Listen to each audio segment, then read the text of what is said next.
Em 2022, o Brasil foi vítima de um verdadeiro golpe.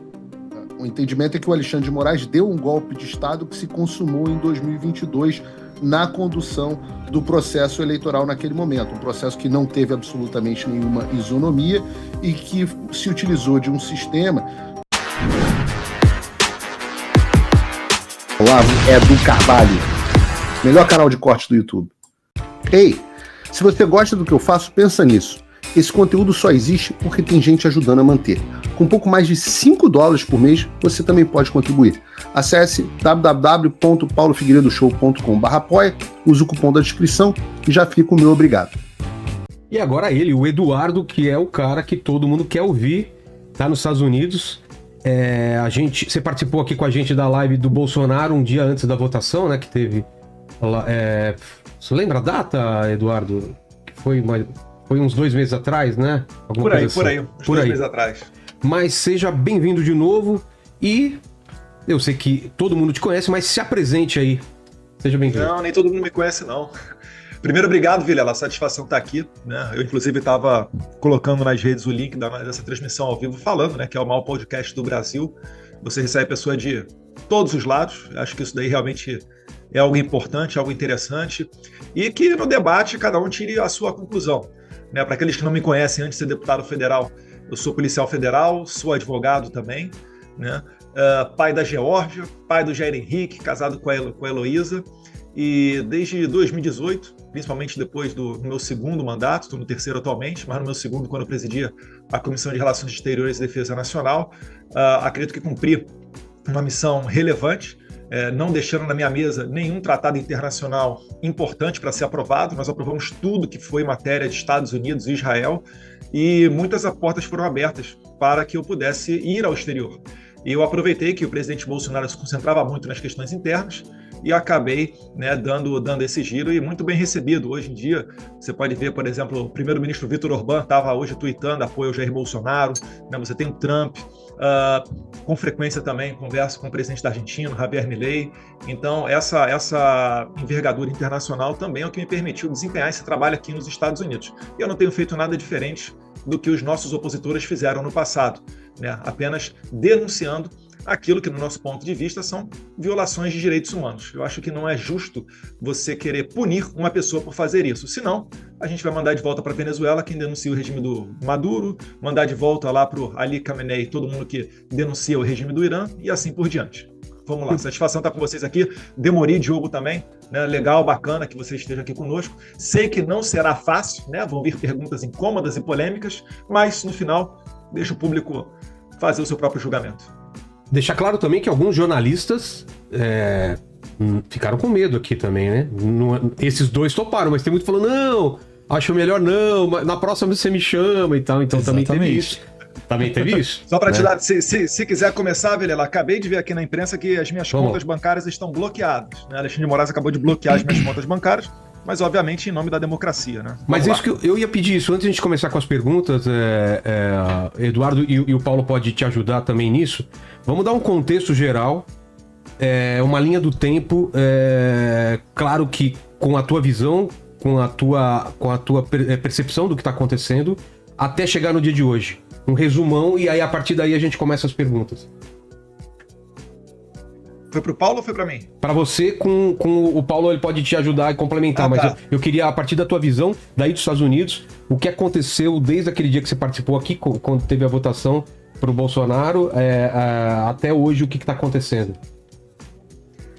Vamos lá. Eu de fato, eu tenho uma entrada muito boa aqui a diversas autoridades americanas, porque basicamente desde antes de 2018 até eu tenho trabalhado esses contatos internacionais, né? Sempre vi muito valor em fazer esse tipo de coisa, porque eu vi que a esquerda acaba fazendo isso de maneira muito mais organizada, né? Eu até costumava falar, o que sai na Folha de São Paulo é o que sai no Le Monde, no The Guardian, no New York Times, e eles são muito bem conectados. Então você pode ver, por exemplo, no passado, quando teve aquela campanha lá para a libertação do Lula, o Zanin vivia nos fóruns internacionais, né? Depois até o próprio Boulos foi a Portugal, foi a outros países, e na verdade o que eu estou fazendo aqui é basicamente isso, só que tem algumas diferenças, né, nas nossas atividades em matéria de mérito. Por quê? Porque começando agora a contar essa história propriamente dita, Vilela, o Trump me citou aqui no CPAC. CPAC é o maior evento de conservadores do mundo. Acontece desde 1973, começou com Ronald Reagan. A última versão foi agora em fevereiro, em Washington, D.C., na capital dos Estados Unidos, e o Trump ele me citou no meio do público.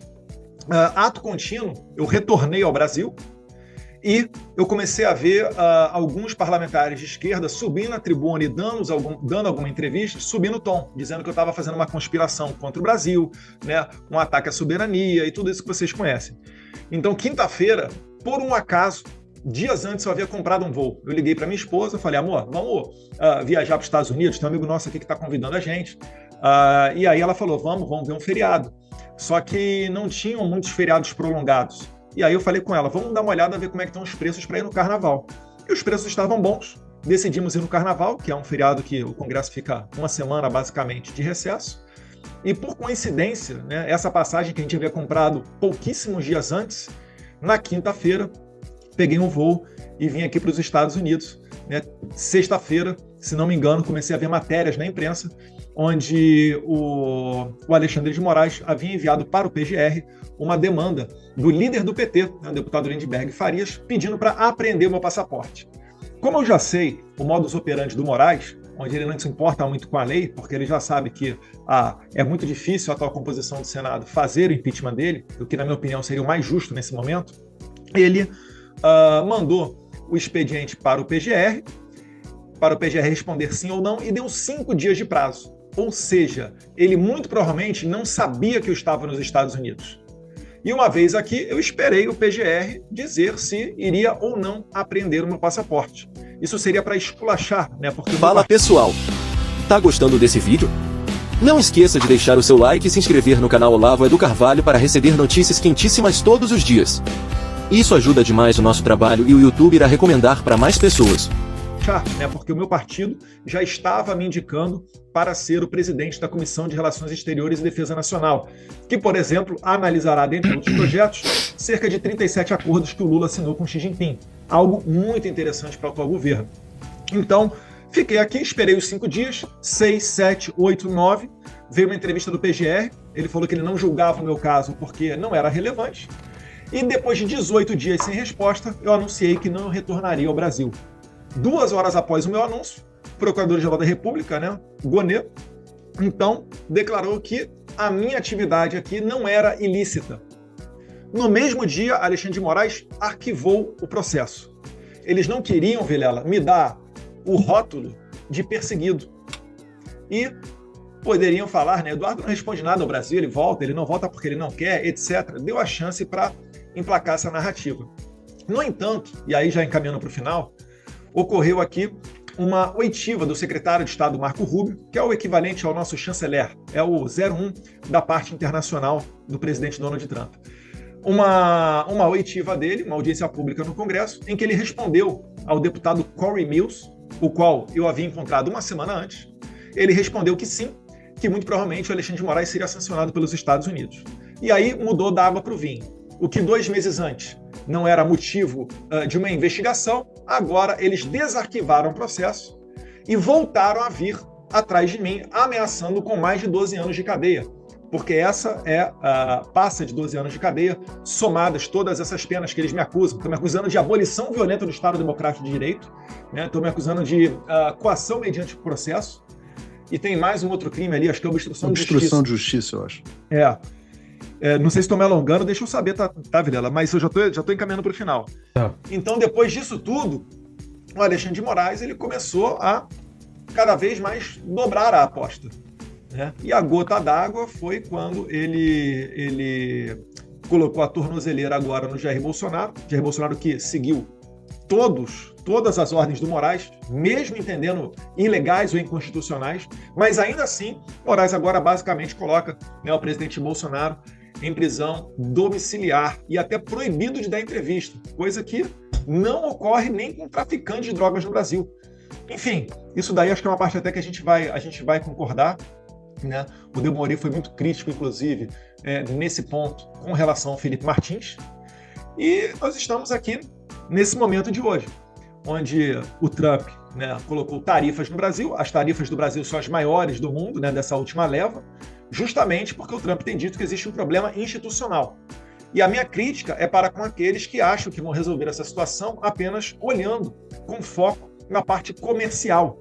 Isso não ocorrerá. O Trump tem dito reiteradamente que não é só Bolsonaro, são seus apoiadores. Tem a questão da decisão das Big Techs do Supremo Tribunal Federal, que eu acho que até que o Paulo consegue falar melhor do que eu. Então, o conjunto da obra, liderada pelo Alexandre de Moraes e com suporte do Lula, é que está fazendo o Brasil chegar nesse ponto de, em 1º de agosto, ser tarifado em 50%.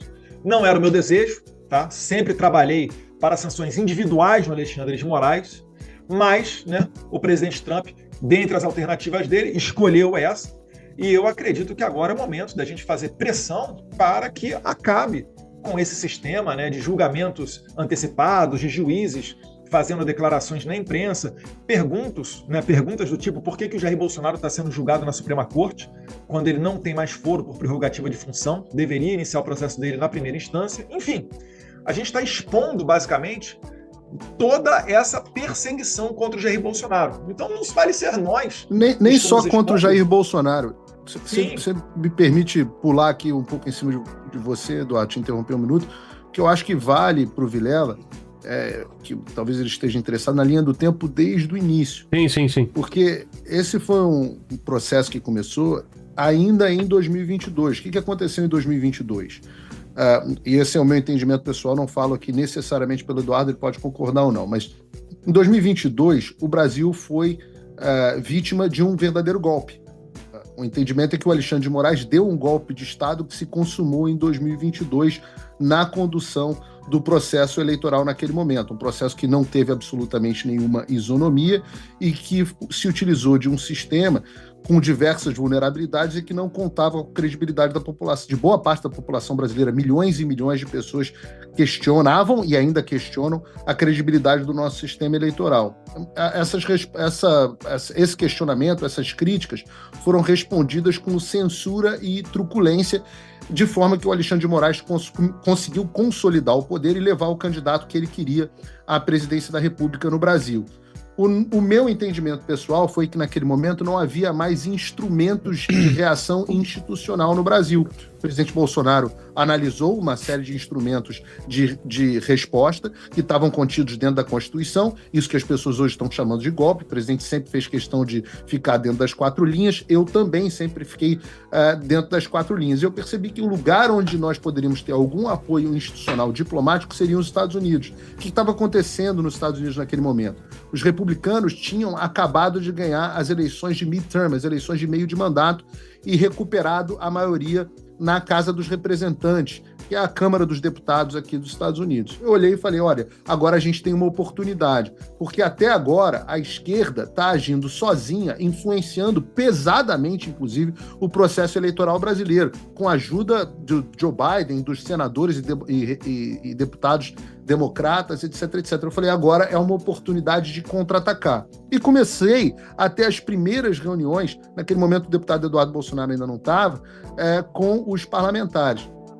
Quando o deputado Eduardo Bolsonaro voltou, acho que ele estava viajando naquele momento, final de 2022, eu procurei e falei, olha, você é a pessoa mais bem relacionada que existe dentro dos Estados Unidos. Ninguém dentro dos Estados Unidos tem um relacionamento melhor que o seu. Você já falou no CPAC várias vezes, é respeitado, a família Trump te adora, você é um cara, a gente precisa unir forças. E o deputado Eduardo Bolsonaro teve a sensibilidade de, naquele momento, falar, você tem razão, os americanos são a alternativa que nós temos. Mas naquele momento a gente só tinha o Congresso ao nosso lado.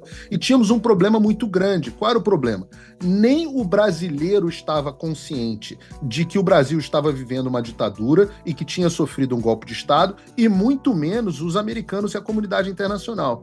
Então aí começa um trabalho de várias frentes. Primeiro, eu estou deixando o plano inteiro aqui, o plano diabólico inteiro colocado aqui para vocês. A primeira foi, vamos participar do máximo de podcast, e vivam os podcasts, né? E programas de televisão e entrevistas que nós pudermos, e o Eduardo e eu nos dividimos aqui em centenas, fizemos Jordan Peterson, PragerU, Dinesh Souza, Steven Crowder, One American News toda hora, Newsmax, foi na Fox News, todos os lugares que você puder imaginar, a gente foi. Chegamos ao ápice de fazer uma audiência pública dentro do Congresso dos Estados Unidos, que foi muito importante, e começamos uma questão de pressão, numa tentativa de, naquele momento, fazer uma pressão diplomática com um objetivo, que não era relacionado exclusivamente ao presidente Bolsonaro. Isso é um erro que as pessoas cometem com muita frequência, de personalizar a questão. É claro que o presidente Jair Bolsonaro é um perseguido político e é o símbolo maior dos perseguidos políticos no Brasil, mas ele não é o único. Então, dentro dos benefícios que a gente está buscando, muito mais beneficiado do que o Jair Bolsonaro vai ser a Débora, que pintou a estátua de batom, vai ser o Rodrigo Constantino, que está com câncer, se tratando e não pode utilizar as próprias redes sociais, vai ser o Alan dos Santos, vão ser as senhoras que o Alexandre mandou para o regime fechado de novo na semana passada, vão ser todos os brasileiros que hoje estão calados, porque tem medo de se manifestar. Uma pesquisa inacreditável mostrou no ano passado que 61% dos brasileiros têm medo de expressar suas opiniões nas redes sociais. Se você, como eu, está dormindo mais tranquilo agora que o Trump voltou à presidência, ótimo. Mas e o Brasil? Nosso país continua no buraco. A volta do Trump nos dá esperança, mas as coisas não vão se resolver sozinhas. Vai ser preciso muito trabalho, meu e seu. E não adianta xingar muito nas redes sociais achando que isso resolve alguma coisa. Não tem salvador da pátria. Não tem um político que vai resolver por você. A responsabilidade é sua. Eu larguei tudo para me dedicar a isso. E você? Como você pode ajudar sem abandonar as suas obrigações? Simples. Apoie quem está na linha de frente. Sem isso, esse trabalho simplesmente não continua. Acesse www.paulofigueiredoshow.com/apoie e com a partir de $5 por mês, garanta que isso siga em frente. Se puder ir além, torne-se meu patrono Gold e participe do meu grupo privado e ajude a definir as minhas próximas pautas. A diferença entre vencer e perder está na ação. Durma tranquilo, sabendo que você fez a sua parte. Obrigada por assistir o vídeo até o final. Se você já chegou até aqui, confere se já está inscrito no canal e se já deixou aquele like generoso. Estamos quase chegando a 1 milhão de inscritos e a sua ajuda é muito importante para levar o canal Olavo do Carvalho mais longe.